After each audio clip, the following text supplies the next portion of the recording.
Hi, I'm Susan Peterson, and you are listening to Started from the Bottom, an entrepreneur-focused podcast on getting started. Here you will find all the mindset tools and resources you need to just get started.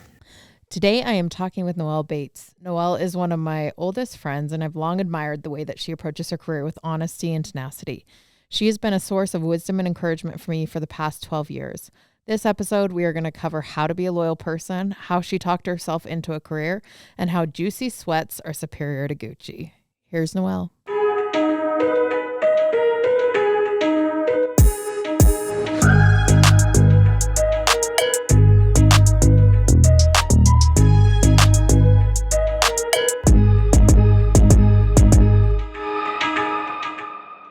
You did not turn in a bio, which is so unsurprising.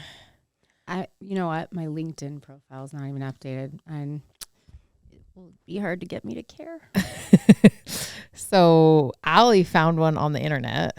So we're just going to go through this. I don't know. Okay. It's old, and I'm going to stop through it, and you're going to update it for us, okay? Okay, go ahead. Noelle is the Senior Vice President of Marketing and Communications at Stance. I was. When did you leave Stance?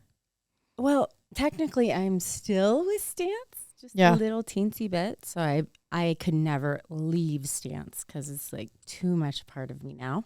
Yeah. And I am, in a contractual situation with them a little bit.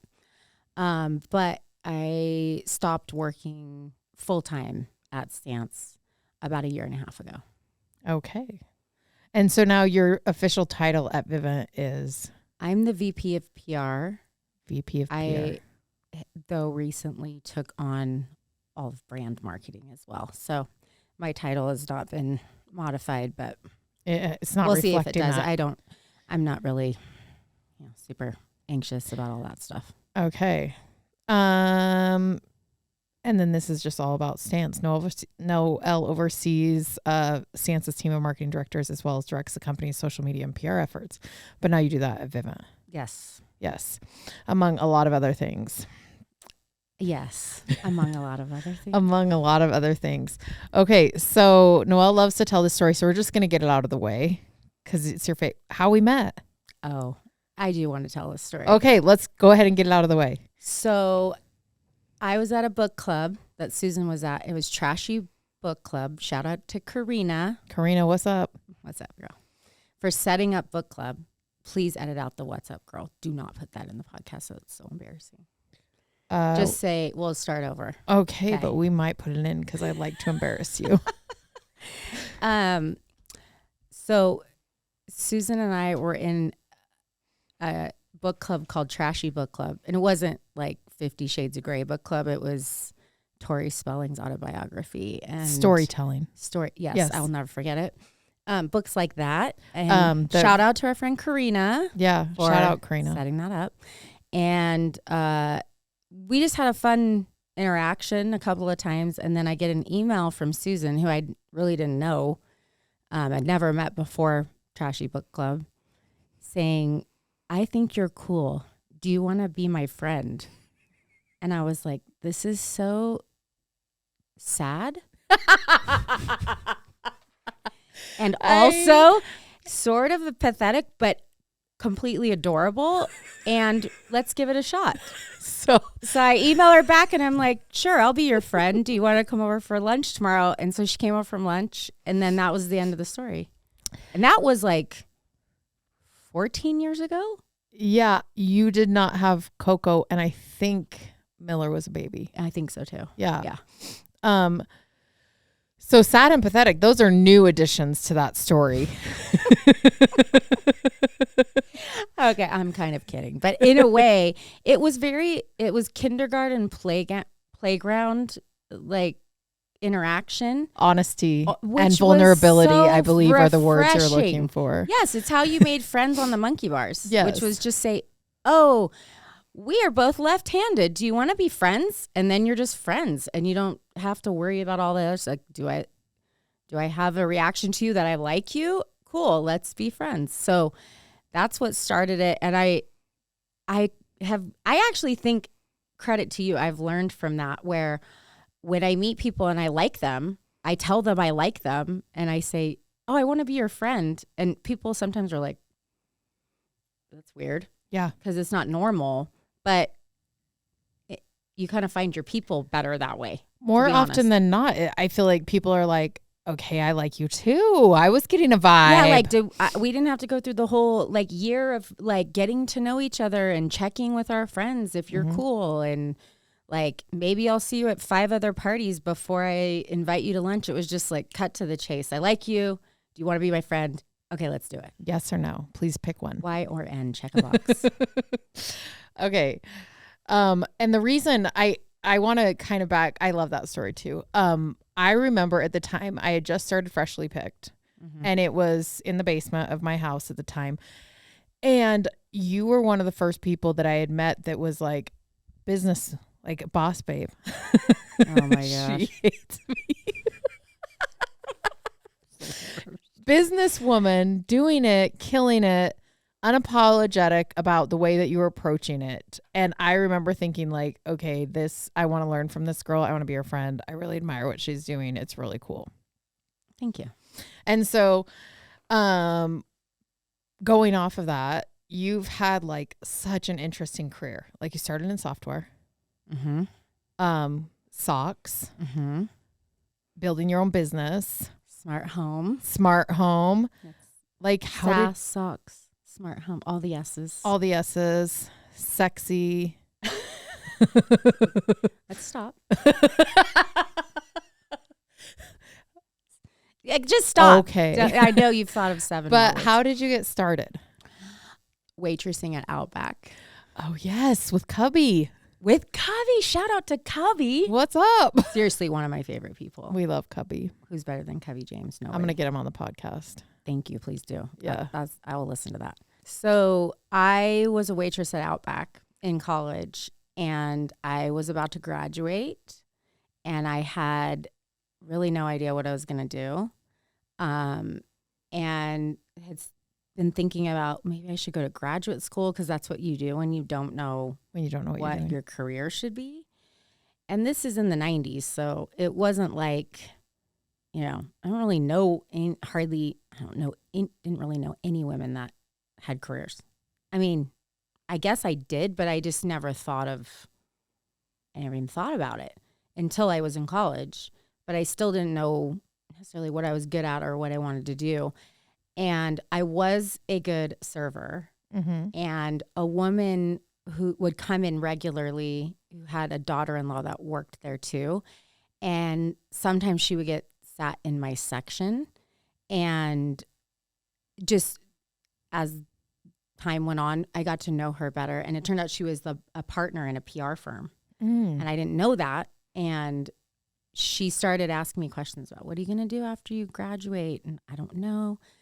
And she said, you would be really good at PR. And would you want to do an internship at my firm? And I was like, I got nothing better to do. Sure. Let me see if I can work it into my serving schedule. Because pretty much I go wakeboarding and then I go tanning and then I go to Outback and do some homework. So as long as it doesn't interfere with the tanning, we're good. That was really important in the 90s, Susan. Could you imagine going to a tanning bed right now? Someone the other day told me they go to a tanning salon and go to a tanning bed. I was like, oh my gosh, you're like a relic of the past. Please keep talking. Tell me more. It was crazy. I was like, who goes to tanning salons? I mean, I understand going for a spray tan. No, but people like go and do the beds. And they were telling me all about how the bed technology's improved. That's a whole underground movement. Didn't even know it existed anymore. But okay. There was something about it. I will say, just laying there getting hot. Oh, it was kind of an end to the day, just getting burnt to a crisp. Yeah, the smell. Smell of cooking flesh. Yes. Which is now the smell of skin cancer. We just didn't know that at the time. Yes. But I did the internship and I loved it.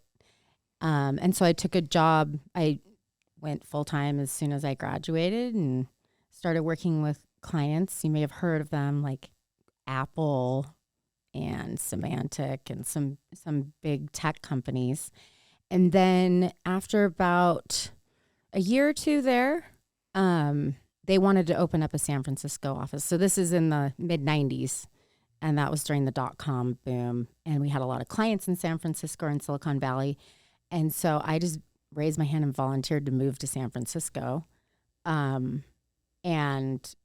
opened their San Francisco office. And that kind of jump, I took quite a big leap just in my career by doing that, just being willing to take that risk and move away from everybody I knew and do something different. Raise your hand and volunteer and move. Raise your hand to do hard things. Yes. Like, don't be afraid of that stuff, because it probably gave me 5 years of experience just by making the decision. Yeah, you collapsed a lot of time in that little bit. Yeah. Yeah, and then when I was in Silicon Valley that whole time for like the next 5 years, the tech scene in Utah was really getting bigger. And so I was this person who, I mean, I'm from California, but went to school in Utah. So I was this person that had Silicon Valley experience, but understood Utah culture. And so I was, it put me in a position where people were like, oh, I don't think that's fair to say now, just if you can learn and do everything you need to do here. But at the time, that really was material if they thought I would be good at my job. Yeah. You kind of had experience plus opportunity. I love that it was a lady that you just created like a personal relationship with that looked at you and decided and told you that you would be good at something. Mm-hmm. And I think there's so much value in that of like doing, and I see you do that constantly to people now. I've seen you do that to your employees, to my employees. You've done that to me. I see that you do that to our friends, where you just look at them and you're like, you're really good at X, or you know what you should do? You would be really good at this. And just taking like that step back and like instilling that confidence in someone for them to be like, oh, okay, if Noelle thinks I'm going to be good at it, then I'll be good at it. So I love how I've seen you take that and continue to pass that on. Yeah, even the smartest, most successful people in the world still like to know what they're good at. Yeah. So telling people they're good at something, especially if you think they are, that was very empowering to me, just in the sense like, oh, there's a career that you think I'd be good at. I don't have any ideas, so that's very helpful to me to like do something. I can get paid to talk. Mostly it's writing, but right. Yes. Okay, so I love how you got your first job with Curl. Do you want to share how you were like PRing against him? Okay, so Jeff Curl, who started Stance, actually, but if you go back about, 10 years before that, he was at a venture fund and here in Utah, and I was the lead on an account for a security software company. And I had been thinking about these creative things that we could do from a PR standpoint. And I knew Jeff in college, not super well, but we were like in a larger friend group. And I had done some work for portfolio companies in that fund. So we had developed a professional relationship at this point. So one day out of the blue, I get a call from him or an email from him saying, hey, can we go to lunch? And I was like, sure, So I meet him up in Salt Lake for lunch, and he was like, can we pay you to stop doing your job? And I'm surprised you remember this. I honestly don't know if I would have ever remembered this until you just brought it up. But he was like, can we pay you to stop doing your job? I was like, what are you talking about? And he said, we have a portfolio company that's a direct competitor to this company, and our technology is way better. We're way more legit, and you guys are crushing us. So I'm here trying to figure out how to get you to stop doing your job and maybe give you a new job or whatever. So it was funny, but he was kind of serious. And then not that long after, he ended up going to one of the startups. It wasn't a security company, but the same one, but he ended up going to one of the startups in their portfolio. And I was one of his first phone calls to say, hey, can you come in and run communications and PR and for us? And so that's how I ended up working with Jeff for the first time. And then we built that company, me and Jeff, and then really the founder, though, Morgan Lynch, who started the company. He's kind of a genius that's a little bit of ahead of his time. But we were able to take that, and HP acquired it. And then after that, Jeff went off he was chairman of the board of Skull Candies already. So he went off to do Skull Candy, and I had some babies, and I don't know. That's like it's just this core group, him and Clark Miyazaki, who also worked at the venture fund with Jeff. He came to LogoWorks. That's what the company's called. And then they went off to Skull Candy. I had some babies and did work here and there. But it's that core intact. We call it like the band. Like we just have this group that we've all worked together in some capacity ever since. So yeah, and your strengths augment each other's weaknesses, and you kind of can just get stuff done really quickly because you know how each other work. Yeah. And there's really a cool level of straightforwardness. Mm-hmm. I'm very straightforward, so I'm not. Oh, you are? Yeah, just a little bit. I'm not for everyone. You are for me. I think one of my recent reviews was, you can be a little gnarly. Jeff would say, I have a high tolerance for conflict. You do. But I don't think I have a high tolerance for it. I'm not afraid of it. I do not seek it out.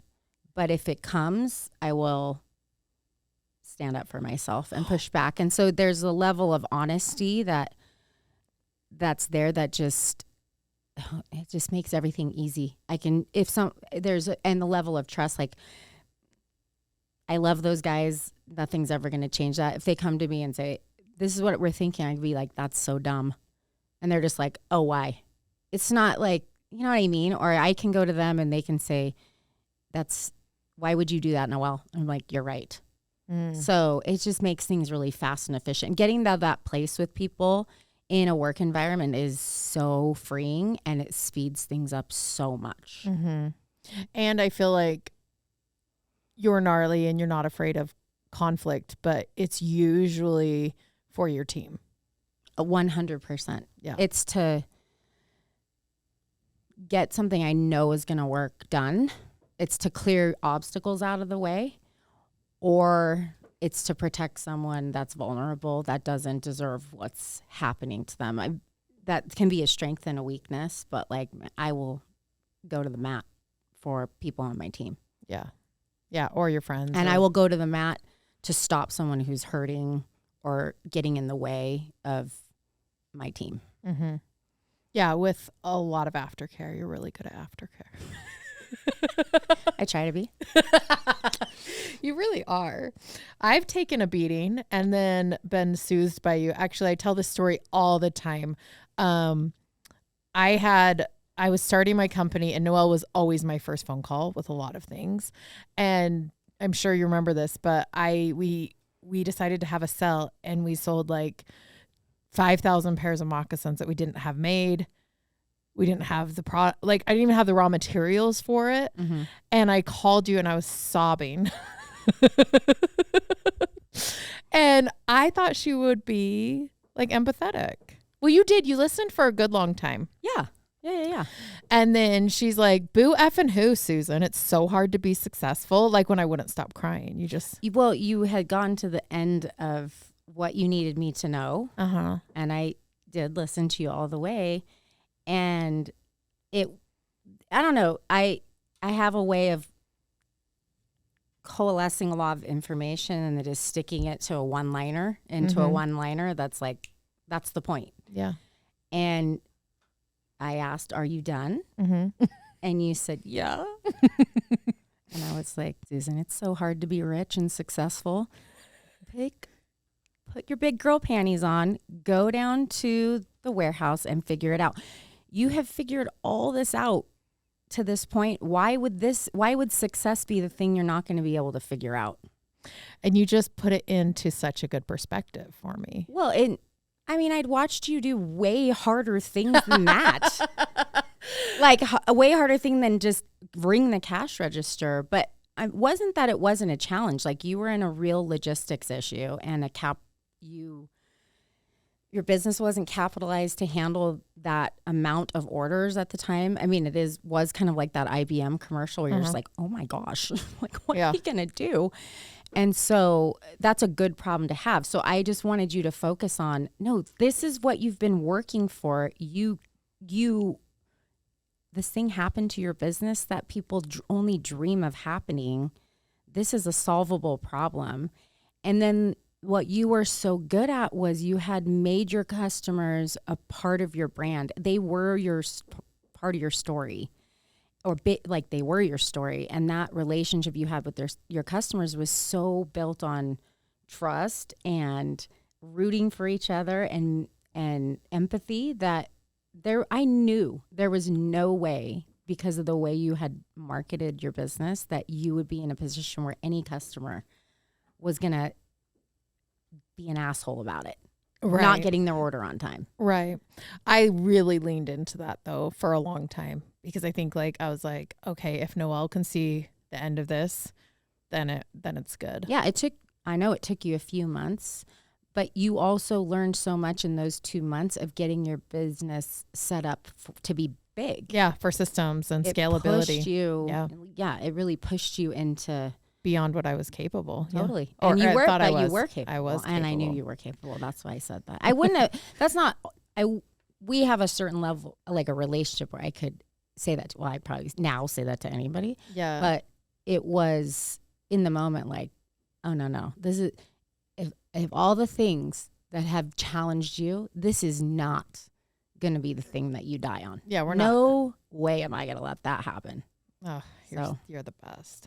That's why I love you. I mean, you were like, I should probably just shut down the business. Come on.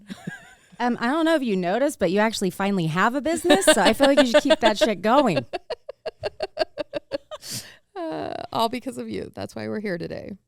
Okay. So talk to me about growing up and what kind of led you into, can you think of some times when you're like, oh, looking back now, that kind of shaped me into wanting to be a boss babe. I don't know that I ever wanted, I'm not saying that word. I know. Hate that word. So Just try it. No. Boss babe. No, thanks though. What about jefecita? No, that's not a word. I actually speak Spanish. That's not a word. All right, Jefa, go. So my upbringing was, there's no such thing as a traditional upbringing, but if anyone had a non-traditional upbringing, it looked very traditional, but was not. I don't think that there was anything that was like, oh, I'm going to go out and I'm going to have a career. I had no plans. I just did what came next. You know what I mean? You were tanning I was tanning and wakeboarding. Yeah, and working at Outback. Yeah.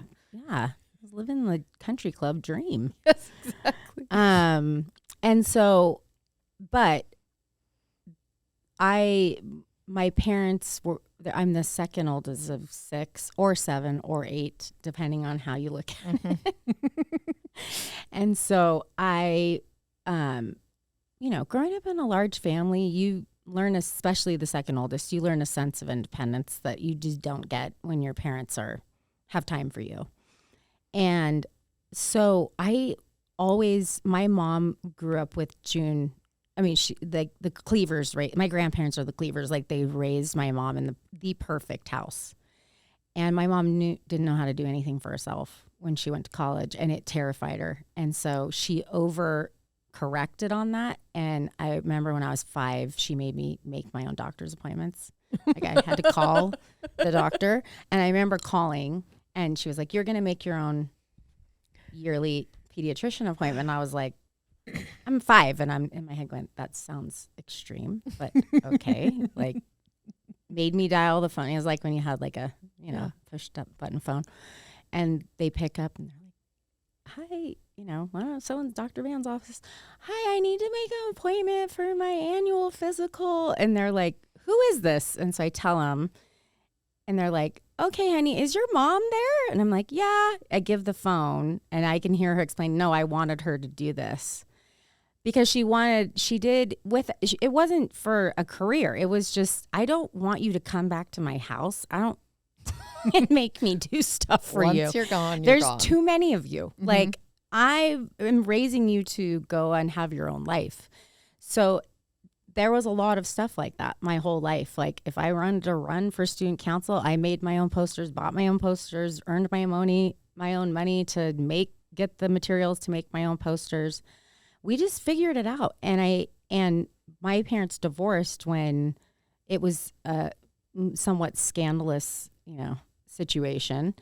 And they divorced when I was, they separated when I was like 11 and a half, 12. And then, divorced a little bit later. And I had friends whose parents were divorced, but like not that many. And I grew up in a very middle class, working class town in a suburb of LA. So I grew up in Los Angeles, but it was a very normal middle class place, very ethnically diverse. It's not even something I thought about until later, where I was like, I grew up in a more diverse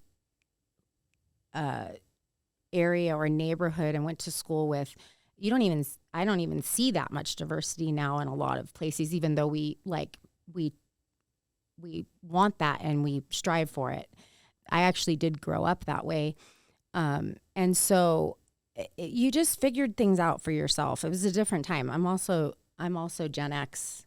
It was like, our parents didn't really want us, I don't think. Like, do you know what I mean? It's like the thing to do. Yeah, I was like, well, you're here. Here's some food. Like, I'll drive you. Well, I didn't even get driven to school. I walked to school. Like, we did everything for ourselves. And so, and then when my parents got divorced, I think it wasn't an explicit thought, but I do remember coming home, and I'll try not to cry telling the story, from school.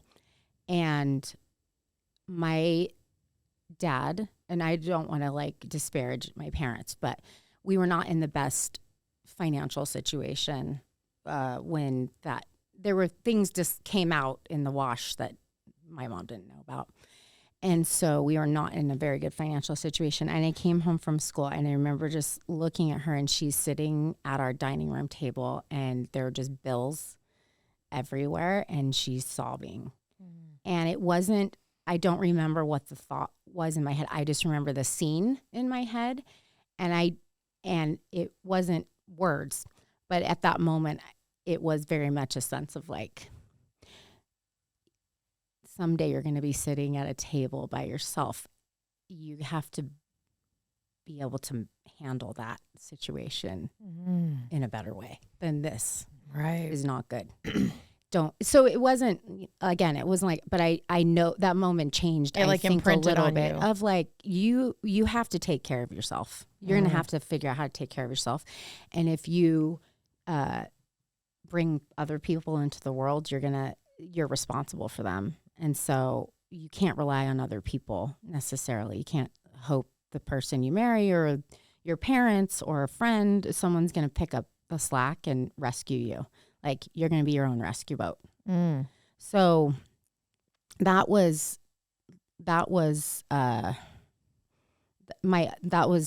kind of what I think shaped my personality a little bit. And then my mom got remarried to my stepdad, who I consider my dad. And he was this guy that like lived a couple blocks down and is Mexican, and brought this like huge, amazing like family and experiences into our life that were completely unexpected. But it wasn't easy. Like, growing up in a blended household with a step-parent's really hard. And my dad was not very present, and he was.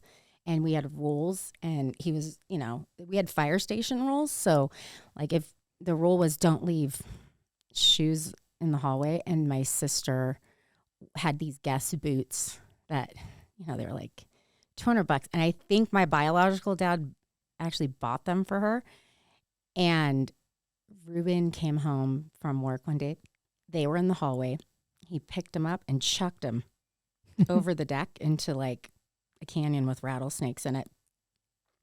And those were the end of the boots. And it was like, he said it, he meant it, and he would follow through, and he didn't care about your feelings, but he loved us. And we knew that because he was always there.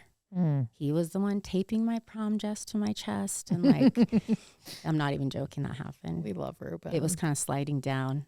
Next thing I know, comes out of the garage, his duct tape, takes some duct tape, smacks it on me, plasters my dress to my chest, and like looks at my date, and he's like, "Don't get any ideas." And did it stay all night? Yeah. Oh. I mean, yeah, it worked really good. So your date didn't get any ideas? No. So that's my upbringing was a little different. Like it was always seemed a little chaotic. There was always a ton of people. It was not stable. Something that I've noticed about, two things I've noticed about you now that you're talking about all this is I have seen you just be cool as a cucumber in a lot of chaos, and almost like you're almost more comfortable in chaos than you are when things are like smooth sailing. And then the other thing I noticed about you do this all the time, is you need like at least 2, maybe 10 minutes alone in the car when you show up to a place. Yeah. There's a ritual that needs to happen when you show up somewhere where it's like, I got to check my phone. I'm going to put my things, I'm going to reorganize my stuff in my bag, make sure I have a drink, check my hair. Like I like to reset. But I feel like it is like your little ritual so that then whatever situation you're walking into, you're set. Your hair looks good. You have a drink. I don't feel like discombobulated. Yeah. And I actually had never like really thought that through, but you're totally right. Like I think we talked 7 minutes before I walked in. Yeah. But I was in the driveway. And I was waiting for you, and I was like, oh, she's in the car. She needs a second. Like I've seen you do it at my house. I've even gotten out of the car before when we've pulled up somewhere. And so you're like, you have so you have a second. Because I have my second to do every little thing. Because you got your stuff. Yeah, you can't rush it. 9,000 texts all the time, and I want to make sure I'm like on top of it. Yeah. So, but you also just need that minute to yourself for like to reset. Yeah. And I would say I am comfortable in chaos, and it doesn't like I have that thing where I can zoom in on the thing that really needs, like, what's the real problem here and what needs to get fixed. But part of that is because my brain is going always 1,000,000 miles a minute and never stops. And so when I do have too much time to myself and I'm not learning something new, or I'm not like thinking about something hard, it's almost like you quick drained my battery. Yeah. I just drop to nothing, and I feel lost. Like I'm a working dog. I'm like a sheepdog. You need it. I don't want to be in a pen in the house, and I want to hunt for food. I want to be outside. I want to smell the roses. I want to check my perimeter. Like I have to be going. I can't. Stopping is not good for me. Love it.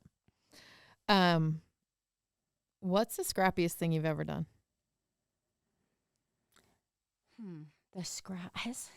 You asked me that, and then I feel like there's a couple of things, but they're kind of hard to explain. So I don't know that it would translate, and a lot of them are visual, so I don't know if they would translate super well to a podcast. But the scrappiest thing I ever have done recently was that I built my own reporting tools for executives in Instagram. So people spend all this money on software to get information in front of their executive team into dashboards, and it looks all good and whatever. And guess what? You send it, they don't look at it, they open up, they don't know what they're reading. It doesn't make any sense to them. So I was like, where is everyone? This is like 5 years ago, 6 years ago. They're all on Instagram. Well, how about I just create an Instagram account with all my reports in it? But they're all visual, and it's very concise, and it's coming in. Everybody's on this, like, needs quick hits. They won't sit down and look at a report for 20 minutes and analyze it. But one thing at a time, they'll look at. And so we just created a feed of a private account, and it was like they get on Instagram and they're like, oh, there's some of the marketing data. Oh, there's some social data. Oh and my they gosh. would follow it. And then, but it tells the story in order. Like this happened today, and here's a post from social. So it looks like a social media account, but it's actually our marketing reports. So it's like, why do I spend all this time investing in software for dashboards nobody will really want to look at? Right. This is what I want to see. And guess what they can do? They can share it. They can Sure. screenshot it. Sure. And then when you go into a board meeting or a meeting, they've already looked at the information. You don't Just have to start pull from up the zero. Instagram Yes. account that has all the reports in it. Freaking genius. So why am I trying to recreate like the communication? Well, am I setting up a meeting? Nobody wants to do that. Yeah. They want these little hits. And then what I figured out happened, I mean, I did this at Stance. This hasn't happened at Vivint, but I did this at Stance. So what happened was I noticed like what we were doing was becoming part of the constant conversation because they knew what we were doing because they saw it every day. Yeah. So that was pretty scrappy, I guess. It cost $0. Super good. I love it. Thank you. Okay. We both have stay-at-home husbands, kids in school. I know a ton of women that are in the grind right now trying to keep their head above water. Do you have any advice? Well, first, like, just forget the whole concept of like ideals. Yes. Yes. It's, as long as you're striving for better, like I think people have this image of themselves of what kind of mother they're going to be. And they kind of have these outer body experiences looking at themselves. Like, am I the ultimate this and the ultimate this, the ultimate mom, the ultimate business, like entrepreneur? That's not a thing. That doesn't really exist. There's people that are better at it than others. You have to compare yourself to yourself. And so if you're a little bit better at something you wanted to be good at the next day, then that's progress and improvement. It's the only measuring stick you should compare yourself to. And I would say you have to cut yourself some slack. And you have to know what your priorities are. So I do see women sometimes not totally sure where they prioritize motherhood and career.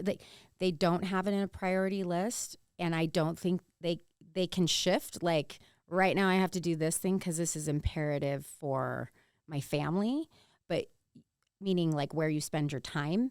However, you do have to know like your hierarchy of like, what is the most important thing and what are the things you're just unwilling to sacrifice when you're 50, 60, looking back.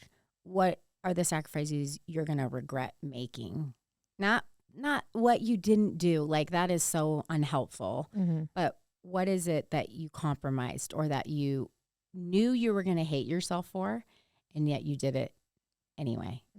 And so in the name of like looking a certain way. Yeah, or, like having this idea of who you think you are. Yeah. And I think that you have to cut yourself some slack for sure. I don't really, you had a question and this kind of relates to it of like who mentored, like who did you look up to? Like when I was working there, was like, I worked with women, but the women, they were like cold and kind of wore their suits. I mean, this is like the 90s. And I felt like they're all pretending to be something that they thought meant like the men they're working with needed. Maybe they did. I don't know. I'm not disparaging it, but it just didn't feel authentic. I was like, you can't be this cold. You can't be this like reserved. Please tell me you don't speak like this in real life. And then you saw stay-at-home moms. So it was like the few women I worked with, and then most of the females I was with were like other moms, obviously. And they were totally different. And I was like, why are people modeling themselves after what they think is like, how would everyone just be themselves? And so I don't have time to be anybody else but me. And I think that having that attitude of, I don't have time to be anything else but what the best version of this I can be right now. For someone that's, I don't know if this is helpful, but for a woman that's trying to do it all or juggle it all, like you're dropping pins, you're not doing it all. And you just have to get used to that. And that's okay. It's just iterative improvement and holding yourself to your ideal, not what other people's expectations of you are, playing a part. Yeah. Like you can't do that for very long. And like allow yourself to be comfortable in seasons because your kids are only little for so long. And then that they're was only like a teenagers good advice for so you long. gave too, especially as a mom. Like I stress way more about my kids and my home and my family than I do work. Like there's like an endless amount of work to be done or people to work for, but I got 3 kids. That's it. That's all I'm going to get. So you had said, I don't get hung up on their phases too much because by the time like I found a therapist and I go, no, it's like, it's over. That phase is over. Like them pretending to be a cat for a year. Right. By the time you figured out how to treat them like a cat, they're not a cat anymore. They're they wake done up with and they're it. like, why are you calling me that name? I'm not a cat. Yeah. Why would you think I was a cat? Yeah, exactly. Stupid. So don't get too hung up on that. And don't get too hung up either on the career phase of it, of like feeling stuck on that. Like things change. Yeah. And lean into a season. Like just be so in love with the season they're in. If they're going to be a cat for a season, freaking let them be a cat and just love them through it, Yeah, totally. There's some wisdom. And I mean, I didn't have kids. I didn't have Anna, my oldest, until I was 34. And then I had Coco when I was 40. So I started much later than a lot of people. And there is some, like, I used to think it was like laziness or like tiredness, like I'm just too old and tired to like fight with you about wearing a Buzz Lightyear costume and a ninja like mask to the grocery store. And maybe it was, but I actually think there's a little wisdom in that where it's like, yeah, there's like 6 months of your life that you're going to want to wear this to the grocery store. Who cares? And then I don't care what people think about me for letting you dress like that. Yeah. At the grocery store. And you know what I mean? Like it hurts no one. Yep. They're just being a kid. Let them do it. Yeah. Yeah. So I think too, the things that you're going to be super detrimental to your kids really aren't. And that's not to say I'm certainly not perfect. I really have to figure it out, like how to in my life, everything blends together. I'm working all the time. I'm parenting all the time. Like at work, I'm parenting I'm working, like everything's all at once, and it's all blended together. I have had to learn to like, to cut work off, to cut some, and even, I mean, I'm in a meeting today and we're having like a big presentation, like a big, very serious conversation. And my daughter starts calling me and she's just like, boom, boom, boom. And it's like back to the point where I'm like, oh, what's happening? Like, Is something wrong? Serious. Yeah. And they know, like, you can't, if you call me and text me once and tell me what you need, I'll get to it as soon as I can. But this was like relentless. So I excuse myself, get out of the meeting. And she's like, did you buy my Not Scary Farm ticket? And I'm like, are you serious? Yeah. This is the emergency. Yeah. No, I didn't. And then she goes on this whole tirade about like how it's my fault. She's not going to get to go, but she didn't. Anyway, it's one of those things where in terms of balancing those those are the kinds of things that will drive you to your, let's like take you to the brink. And in those moments, keeping your composure to not say something or do something in your family or at work that will cause some destruction on either front. It is really, that's the hardest thing about juggling is to not lose it. Yeah, I agree. So be a little patient with yourself. Are you good, Abby? Do you need to change anything? Okay. You can edit that all down because there was a lot of... No, she looked anxious. Sometimes we got to turn the cameras on and off because... Yeah. Okay. Noelle, what legacy are you trying to build? I'm not really one. That's so funny. I was like, what do you want to leave behind? I'm like, I don't really care if people talk about me and when I'm gone. I really don't. Like, I'm here to do what I'm going to do while I'm here. And if people feel like that's a legacy worth remembering, great. But trying to build one, I don't know. That's just like, Okay. I don't have public social media accounts. I don't enjoy attention. Mm-hmm. Like if I was, again, the second oldest of a lot of kids, if I was getting attention, that was bad. Like something had gone wrong for me to get attention. So I'm naturally averse to getting attention. And so, I mean, I don't hate attention, but I'm not trying to get it, I should say. Like, I like positive reinforcement. I like people to, But anyway, so when I think of that, I'm like, ooh, a legacy means I'm going to pay attention to me. I'm not even here. Like, that sounds even worse. Okay, so I'm going to go ahead and fill this in because you hate talking about yourself. Okay. But you do love to talk. It's true. I do love to talk. I think that you are building a beautiful life I think that everyone who is your friend knows they can count on you in an amazing way. That's nice. And I think that you value friendships and relationships above almost anything else.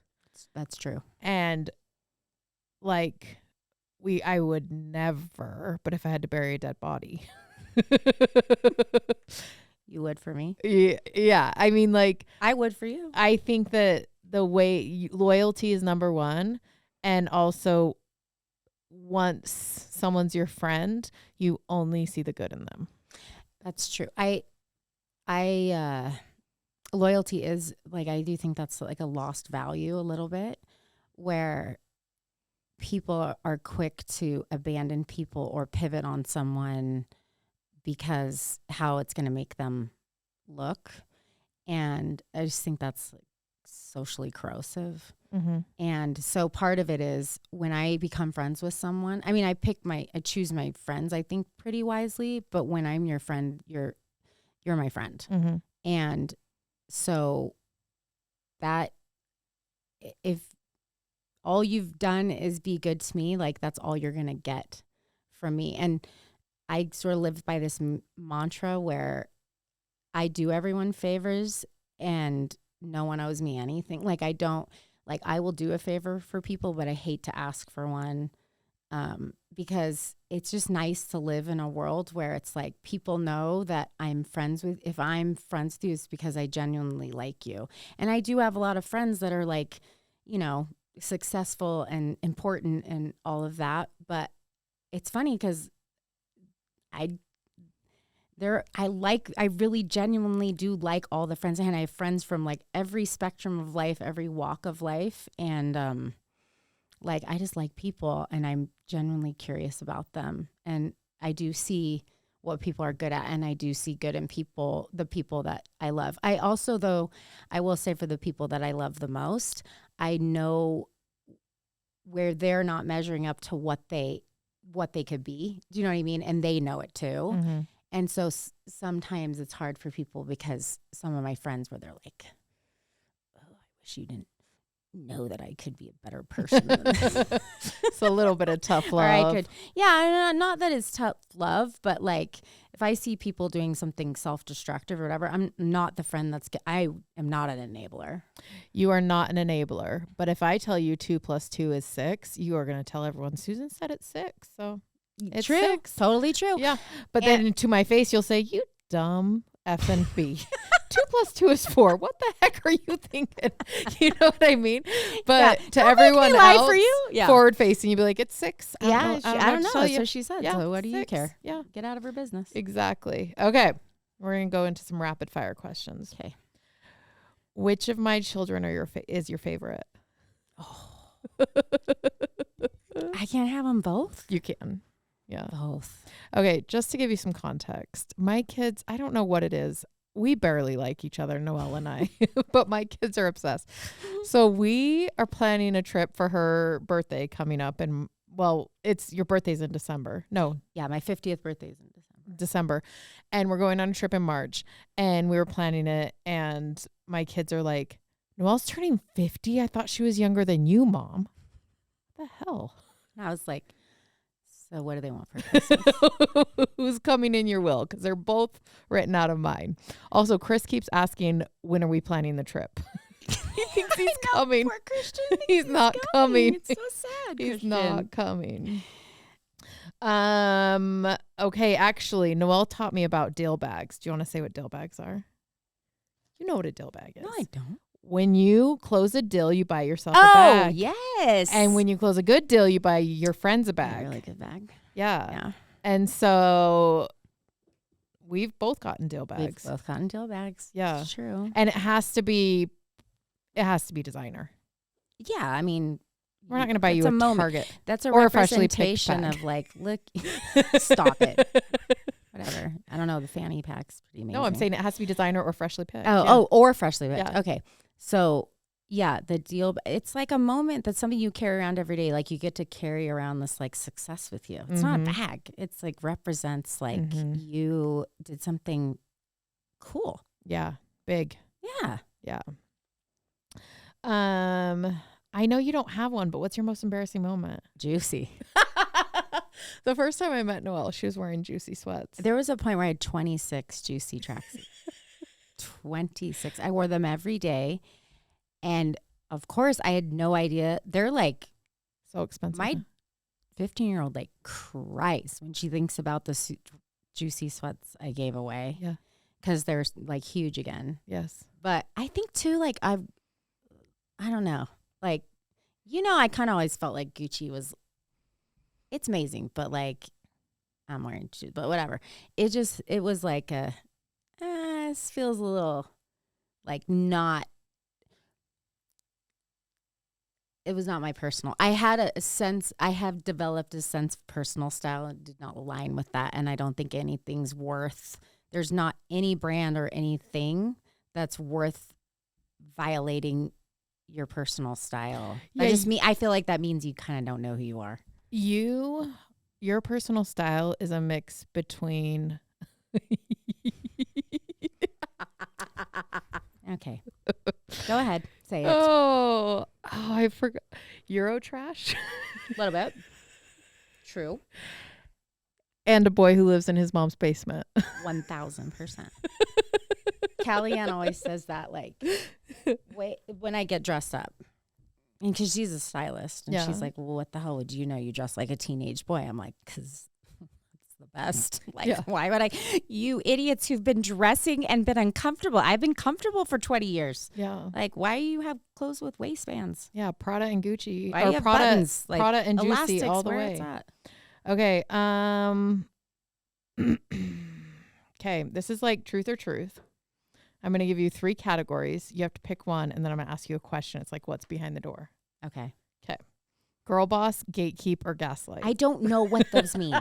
I know what gaslight means. I told you this. I saw that, and I was like, I don't You know what girl bossing means? I know I don't, actually.